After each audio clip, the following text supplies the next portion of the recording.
how to handle cover letters, resumes, and references as someone who's looking for a job in 2026. Hi, my name is Leah Chantel, and I help people with their relationships. And lately I've been talking about job advice because it's so critical to keep your job and be happy and thriving in your job in order to sustain a healthy relationship nowadays. I'm not saying it's impossible to get into a relationship without a job, but it's pretty tough. A lot of people expect that nowadays. So that's why I've been giving advice to help you in this area so that your relationships and your personal life run more smoothly. So my first piece of advice for job hunting today is to work on your cover letter. And some of the advice I'm going to give is not necessarily approved by English majors or writers. And that is to look at the keywords in the job description and the key phrases and make sure you're using them in your cover letter and resume. And that it's actually more important than how well the cover letter and resume is written. Why is that?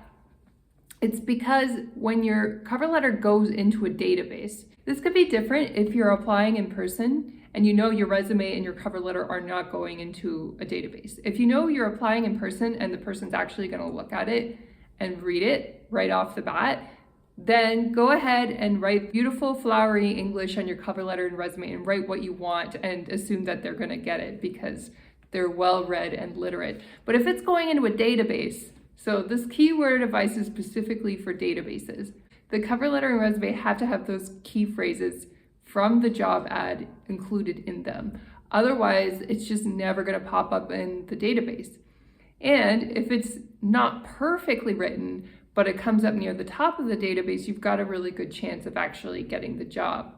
So the reason why I say this is because lots and lots of English majors spend a lot of time writing beautiful cover letters and resumes, and then they never get the job. They apply for it, and if anybody actually read it and found it in the database, they'd probably think the cover letter and resume were absolutely amazing and well done. But they don't get found because of the technology that we're swimming in today. So that's why keywords are so important, and you have to include them in your cover letter and resume while you're describing your job experience. You might think, that sounds really hard, and none of my previous experience matches the words that are included in the cover letter and resume. Well, first of all, make sure of that.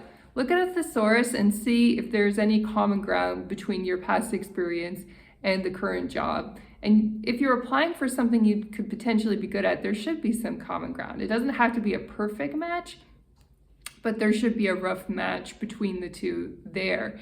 And then use their language to describe your previous experiences and tell your stories from their perspective, because that's how you're going to catch the recruiter's attention. I know that sounds unconventional, and also keep in mind, if you go to a local recruiter and they give you different advice than this for your cover letter and resume because they know the employer and it's not going into the database, then you may want to consider their advice over the advice I've just given you. Of course, writing something well is never a bad thing, but you just want to make sure that people are actually going to read it.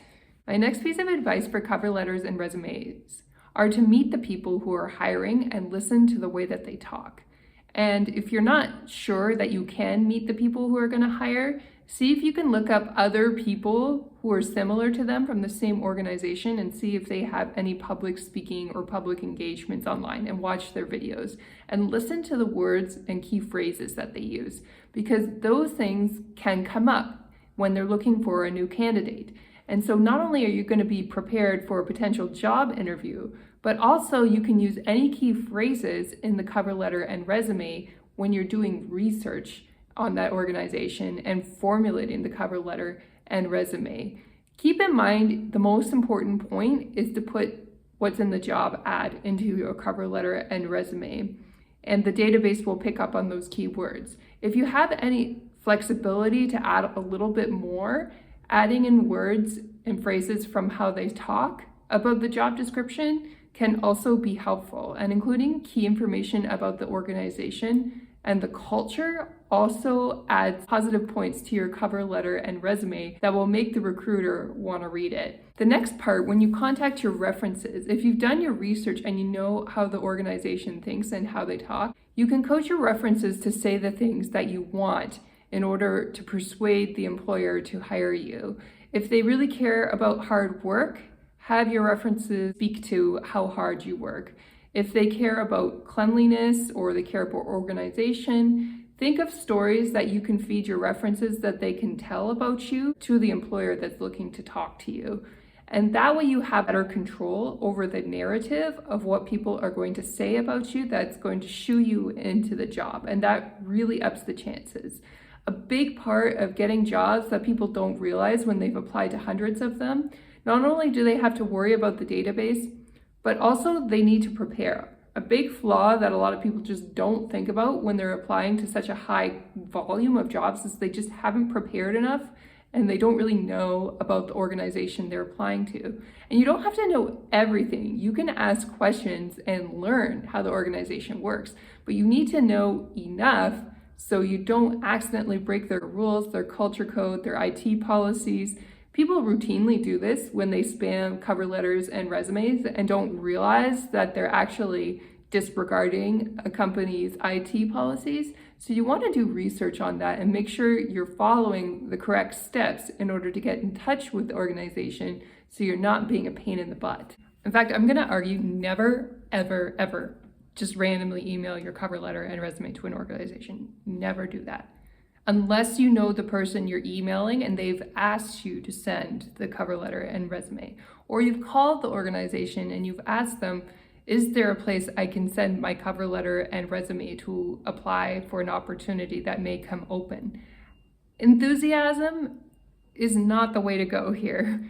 Unsolicited stuff is going to get ignored and the organization's going to be irritated and remember you in a bad way. So don't just blindly follow what your guidance counselor in high school told you about applying for jobs.